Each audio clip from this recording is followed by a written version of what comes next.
If Alma ever has a twin sister, then her name will be Diana. To start off, let's talk about her best stats. Diana has a really high base defense, but unfortunately, her base HP is just decent for a healer that relies on own max health for her healing skills and shield. As for her base speed, it is slow, but considerably it is still in the normal range for a healer. Moving to her skills, the main catch about her would be her S2 and her S3. Her S2 reduces allies' damage taken when they are hit by a follow-up attack, counter-attack, support attack by a certain percent. It also heals and shields them if they are hit by the set attacks. If it is the first time and every fourth time thereafter, then she will remove one debuff and heal the lowest ally HP. But there is something about this skill. The reason this video took long for me to create is because testing her S2 is a bit hard.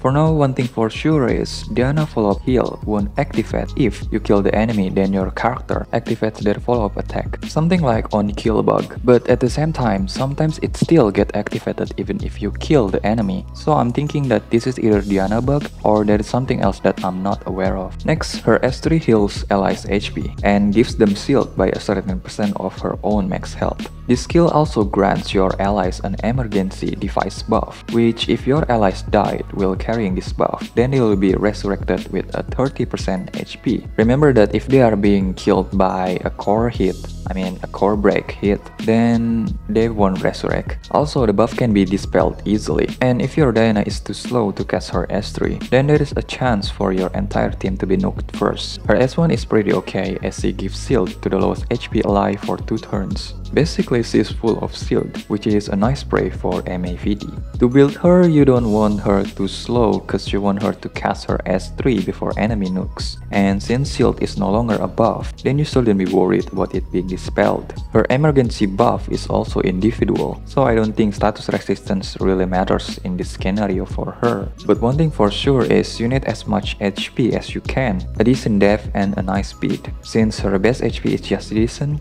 consider having some flat HP in between your substats.